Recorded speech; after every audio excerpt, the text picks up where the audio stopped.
la influencia del enemigo para caer en la tentación y pecar. La segunda es nuestra propia concupiscencia, nuestras pasiones y deseos.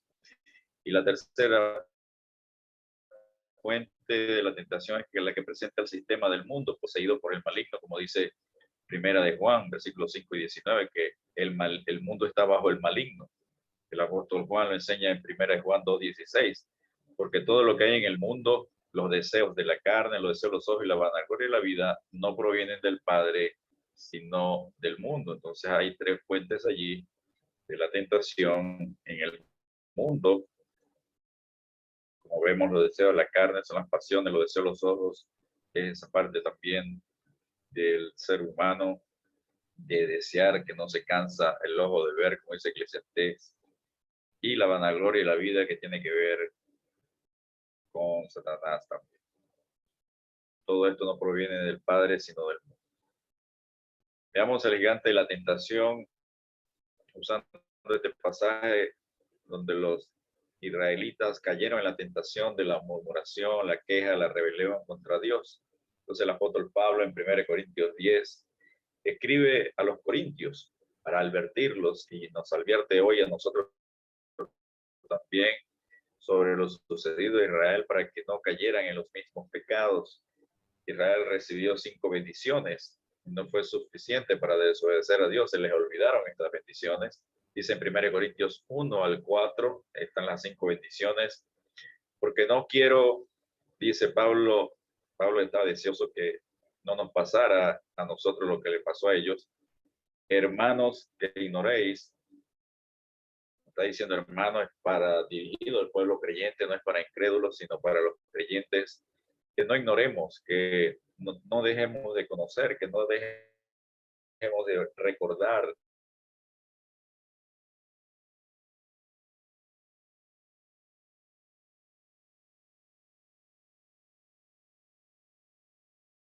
que dice el apóstol Pablo, estuvieron bajo la nube, la bendición de estar bajo la nube, protegidos del sol todos los días, 40 años, para que el sol del desierto no los quemase y murieran en el desierto. Dice que la segunda bendición que todos pasaron el mar, recuerdan que pasaron el mar rojo allá en Éxodo 14, y la tercera bendición es que todos fueron bautizados en la nube y en el mar. Es una simbología de ser bautizados, dice todos en Moisés fueron bautizados bajo en la nube y en el mar, ser conducidos, ser guiados porque estaban bajo la dirección de Moisés. Número 3 dice que todos comieron el mismo alimento espiritual, todos comieron el maná durante 40 años, inclusive lo comieron, Dios fue sustentador durante todo este tiempo. Y número 5, todos bebieron la misma bebida espiritual, bebieron de Cristo, porque Pablo dice, porque bebían de la roca espiritual que los seguía, y la roca era Cristo.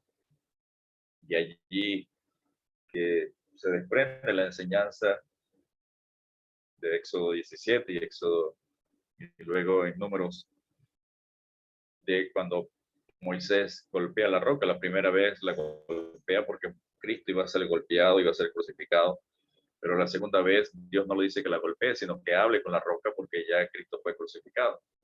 Era un tipo de Jesucristo de el sufrimiento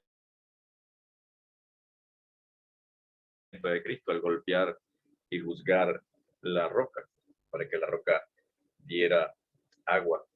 Entonces recibieron el mensaje, recibieron la palabra de Dios, dice Pablo, lo dice de manera metafórica, todos bebieron la misma bebida, todos recibieron el mismo mensaje, un mensaje espiritual, dice Pablo, y esa roca era Cristo. Pero no obedecieron el mensaje, la fuente que proveía la vida espiritual era Cristo. Pablo quería que aprendieran de las tentaciones que evitaron que Israel entrara a la tierra prometida. El gigante de la tentación, como sabemos, no los dejó entrar a la tierra prometida. Dice en 1 Corintios 5, Pablo continuando con el pasaje, pero de lo más de ellos no se agradó Dios, por lo cual quedaron postrados en el desierto. Recordamos en la enseñanza pasada, fue la primera enseñanza, el gigantes en la tierra, los dejó postrados a todos los mayores de 20 años en el desierto y no entraron a la tierra prometida. Habiendo probado, bebido de Cristo, se quedaron postrados en el camino. Y esa es la advertencia que nos hace el apóstol Pablo aquí una vez más, de no quedarnos postrados en el camino, apostatando de la fe, saliéndonos del camino de la fe, abandonando la fe, negando la fe y apostatando de la fe, como vemos en muchos ejemplos de creyentes que se apartan de la fe, abandonan la fe, apostatan de la fe. No es un proceso de la noche a la mañana, es un proceso paso a paso, poco a poco, hasta que abandonan de la fe. Pablo, el apóstol Pablo nos los está recordando y advirtiendo una vez más aquí. El apóstol insiste en que esto ocurrió como ejemplo para que nosotros no caigamos en el mismo error. En 1 Corintios 16 dice, más estas cosas sucedieron como ejemplos para nosotros, para que no codiciemos cosas malas como ellos codiciaron. Es uno de los primeros pecados, de las primeras tentaciones en que cayó el pueblo de Israel, que fue codiciar. En Dios habla hoy, la versión Dios habla hoy, dice todo esto sucedió como un ejemplo para nosotros, para que no deseemos lo malo como ellos lo desearon. Entonces, nosotros, los creyentes, no debemos leer y hacer caso omiso de estas advertencias. Algunos dirán, bueno, pero eso es para el pueblo de Israel, eso no es para nosotros. No, es igual. Son válidas para este tiempo y seguirán siendo válidas. La palabra ejemplo allí significa dejar marcado por un golpe. Pablo está enseñando que el golpe fatal que ellos recibieron dejó marcada a esa generación. Además de codiciar, el apóstol Pablo enseña sobre 4 pecados. El primero es la idolatría. En 1 Corintios 17 dicen, ni seáis idólatras como algunos de ellos, según está escrito, se sentó el pueblo a comer y a beber y se levantó a jugar. Cayó en la idolatría, ellos cayeron en la idolatría, hicieron un becerro de oro y idolatraron ese becerro de oro después que habían visto todo lo que Dios había hecho y con su poder, y en ningún momento aparecía ni ídolos ni personas, sino que querían seguir con la misma tradición, la misma idolatría que habían aprendido en Egipto. Y recordemos que la idolatría no solamente es idolatrar un ídolo hecho de manos de hombres, sino también puede ser algo material, un carro, un reloj, personas, el esposo, los hijos, etcétera. Y nos está advirtiendo aquí Dios que la tentación puede venir por caer en la idolatría, que no seamos idólatras, porque somos tentados continuamente a caer en la idolatría, en fijarnos en seguir personas y no a Dios, o tener como nuestro principal tesoro algo material y no Dios. En fin, no ser que todo aquello que hace que Dios no sea primero en nuestras vidas, en nuestro corazón, pues se convierte en un ídolo, el cual por supuesto le quita el primer lugar a Dios, a nuestro corazón, a nuestras preferencias, a nuestra prioridad. El segundo pecado es la fornicación. Todo pecado de fornicación va contra todo aquello que es contrario a la relación sexual normal matrimonial. Según 1 Corintios 18 dice, ni forniquemos, como algunos de ellos fornicaron y cayeron un día 23,000. Igualmente la fornicación no necesariamente es solo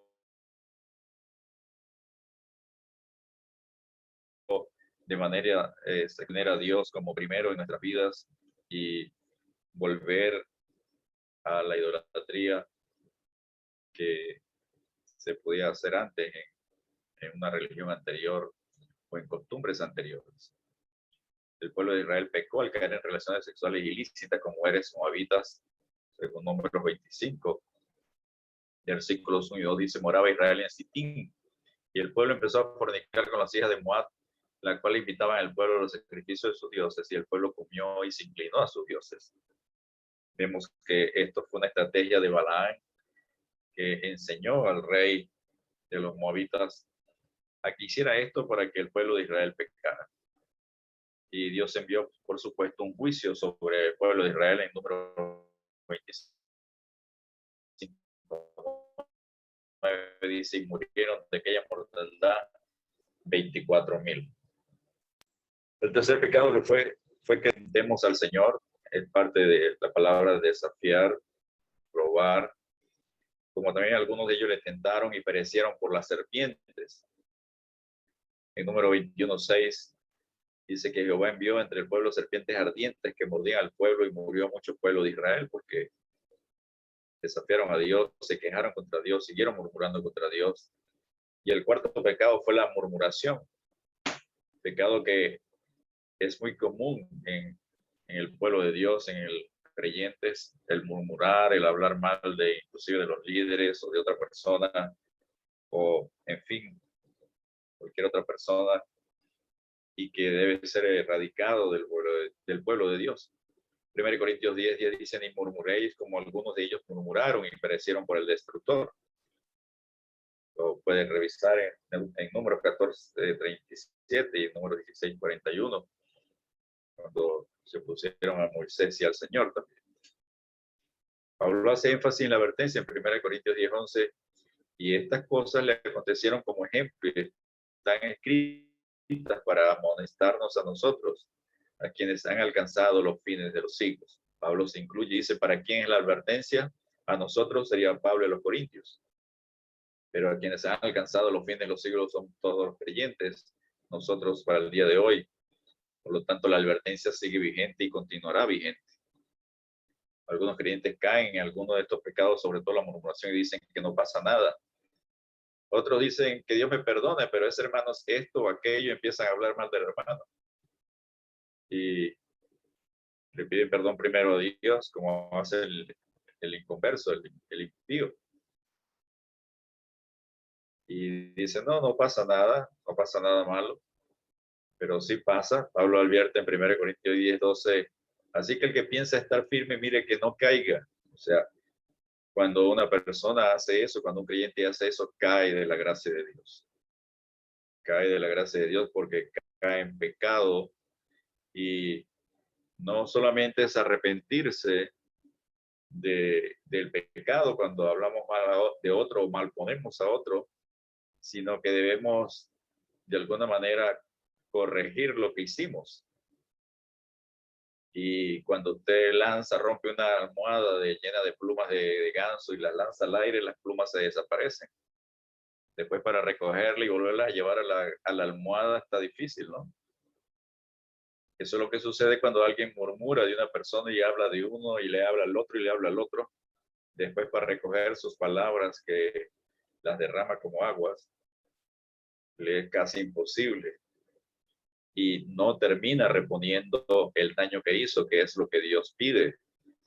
No solamente que pidas perdón por hablar mal de alguien o calumniar a alguien, sino cómo repones la imagen de ese hermano o de esa hermana de la cual la pusiste mal, hablaste mal.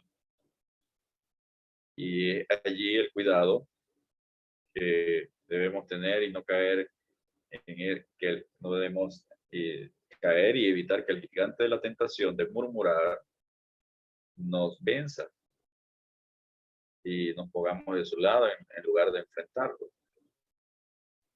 Porque, bueno, pueden quedar prostrados sin llegar a la tierra prometida.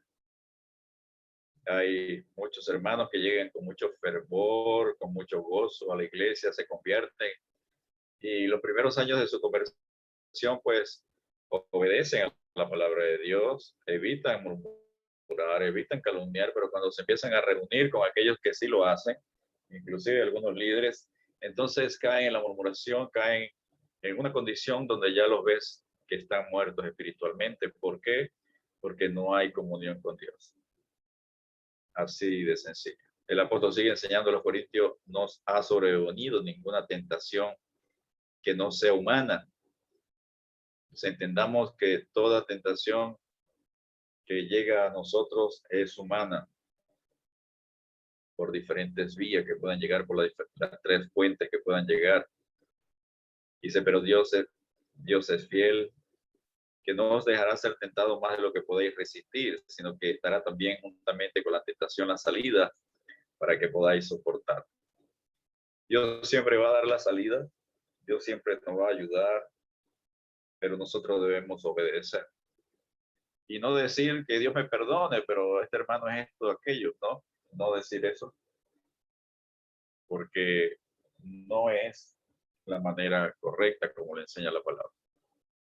Ya vamos a ver cuál es la manera que enseña la palabra.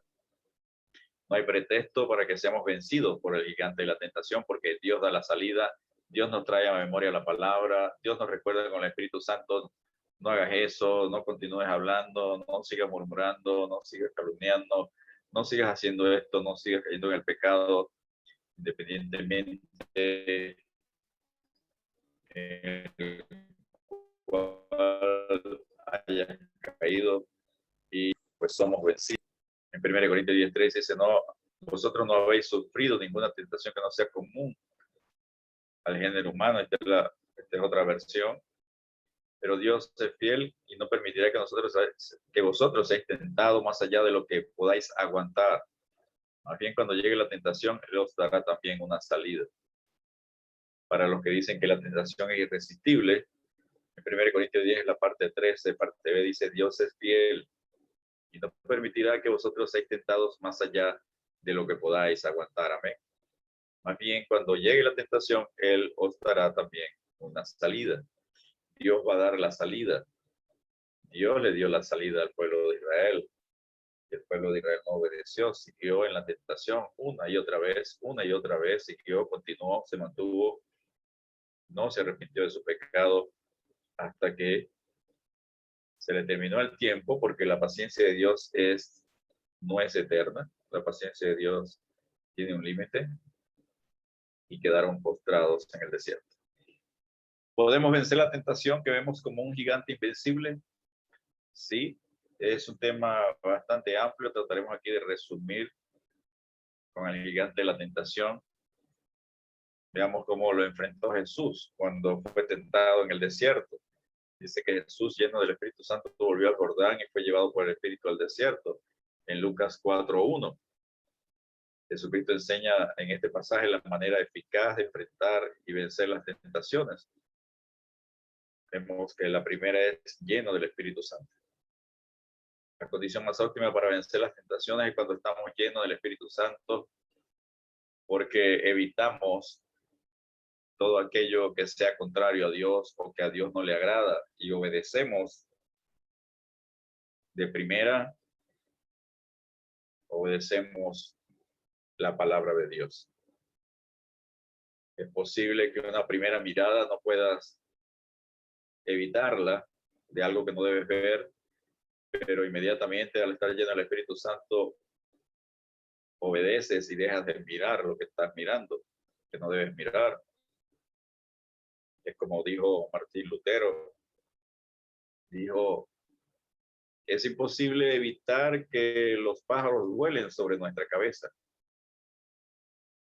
Eso no lo podemos evitar, que ellos vuelen sobre nuestra cabeza. Lo que sí es posible es evitar que hagan nido en nuestra cabeza. Entonces, lleno del Espíritu Santo, evitamos que los pájaros hagan nido en nuestra cabeza, evitamos la tentación. Dice allí que estaba lleno del Espíritu Santo y es una condición necesaria y de suma importancia para evitar la tentación. Es estar en forma espiritual, como los deportistas, como los atletas, cuando están en condiciones atléticas para resistir y ganar, vencer en la competencia. De manera metafórica es estar en forma espiritual, estar continuamente ejercitando los sentidos espirituales para poder tener lo que es discernimiento espiritual, discernimiento del bien y el mal. ¿Cómo obtenemos la llenura del Espíritu Santo? Bueno, una palabra básica es obedeciendo. Obedeciendo la palabra de Dios. Y la otra es que la palabra de Cristo more en abundancia en nosotros, como dice Colosenses 3:16, y obedecer la palabra de Dios. Son dos requisitos indispensables para ser llenos del Espíritu Santo. Aquí en Lucas 4, versículos 2 y 3 dice, por 40 días era tentado por el diablo y no comió nada en aquellos días pasados, los cuales tuvo hambre. Entonces el diablo le dijo, si eres hijo de Dios, di a esta piedra que se convierta en pan, como la primera confrontación que tuvieron.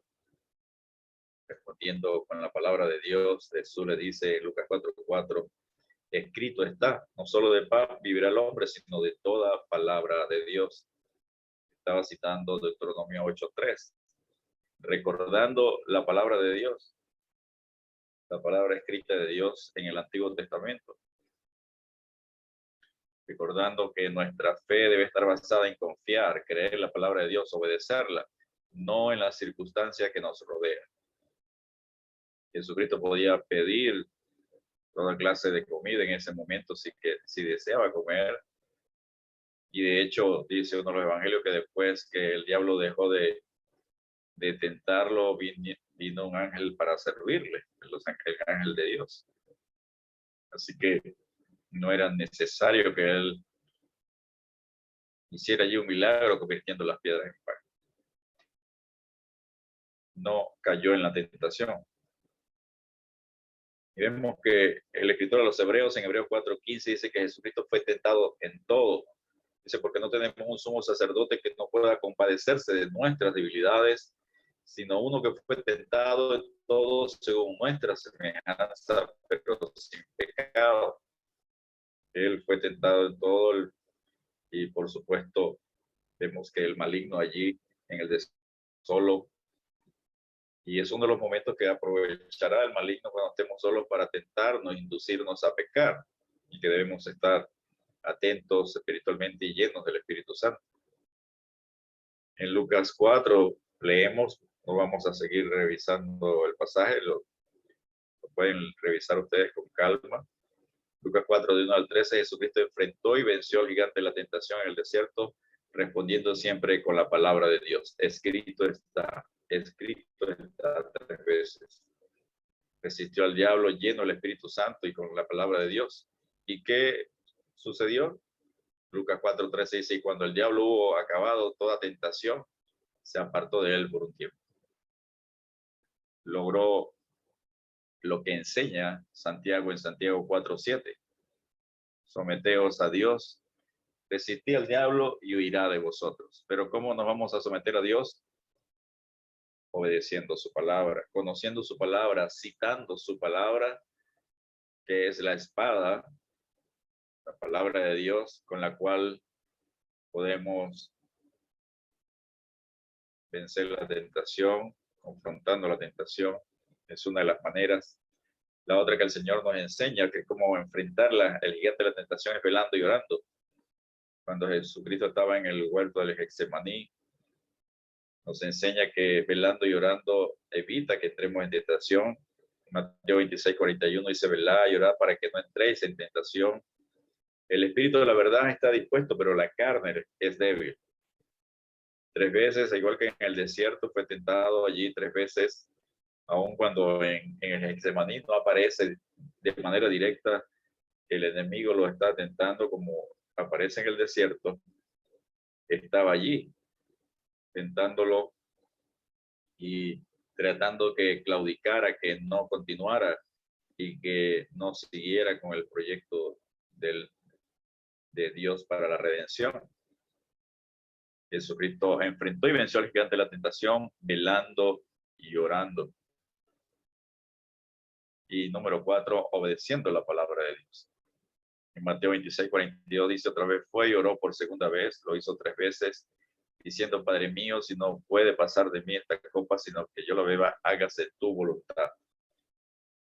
O sea, además de velar y orar, Jesucristo venció la tentación obedeciendo la palabra de Dios. Hágase tu voluntad, que se haga la voluntad de Dios y no nuestra voluntad. Entonces, ¿qué hizo?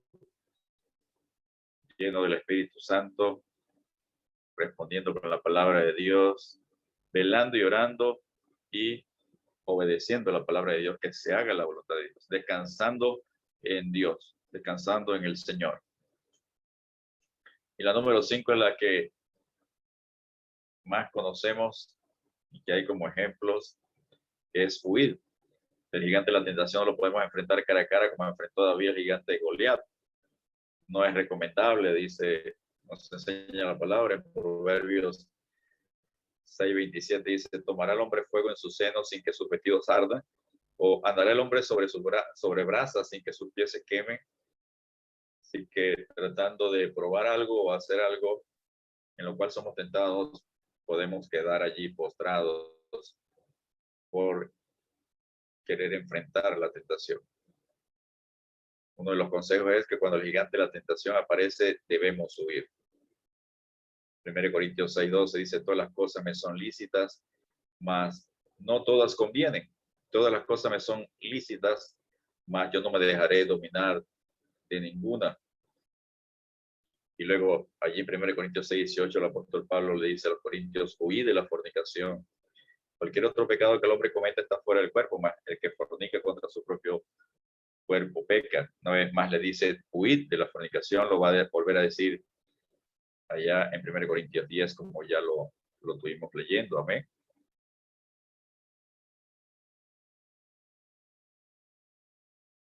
Permítame grabar este audio y abrir uno nuevo.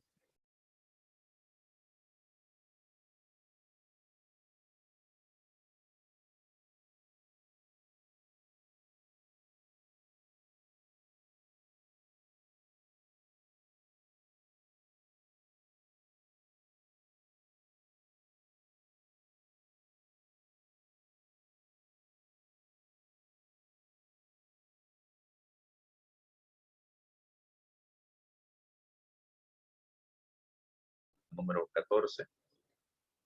Continuamos entonces que otra manera de enfrentar al gigante de la tentación es huyendo. Pablo lo enseña varias veces en 1 Corintios 6:18, en 1 Corintios 10 también lo enseña, y a Timoteo en la carta segunda de Timoteo 2:22 le dice a Timoteo también, le dijo, huye también de las pasiones juveniles y sigue la justicia, la fe, el amor y la paz con los que de corazón limpio invocan al Señor. El apóstol Juan también lo enseña. El apóstol Juan finaliza su primera carta, primera de Juan, advirtiendo, hijitos, guardaos de los ídolos. Amén, dice. Y ese capítulo 5 de primera de Juan en ningún